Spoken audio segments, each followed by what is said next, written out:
দিনটা ছিল ১লা জুন। ওই দিন আমরা জামাই ষষ্ঠীর দিন বিকালবেলা ঠিক করলাম আমাদের বাড়ির পাশে বন্যাপাড়া ভান্ডাতাতে যে তারামা মন্দির হয়েছে মায়ের দর্শনে যাব। যেই না ভাবা সেই কাজ, অমনি আমরা সকলে মিলে বেরিয়ে পড়লাম মন্দিরের দর্শনে।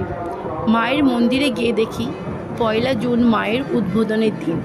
প্রচণ্ড পরিমাণে ভিড় ছিল মন্দিরে। মাকে সুন্দরভাবে সাজানো হয়েছিল, মন্দিরটাও সুন্দরভাবে সাজানো হয়েছে, আর সারাদিন ধরে ভোগ বিতরণ হচ্ছিল। আমরা মন্দিরে গেলাম, মায়ের দর্শন করলাম, মাকে প্রণাম করলাম। মন্দিরের ভিতর ঢোকার পর মাকে দেখার পর মনে একটা আলাদা শান্তি।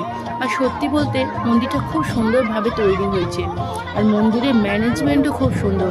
এত লোকের ভিড়, কিন্তু মন্দিরটা গিয়ে একটা মনে আলাদা শান্তি অনুভব করলাম।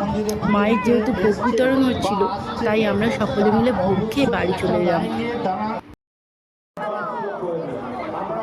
তোমরা যারা মন্দিরটাতে যাওনি তারা একবার পারলে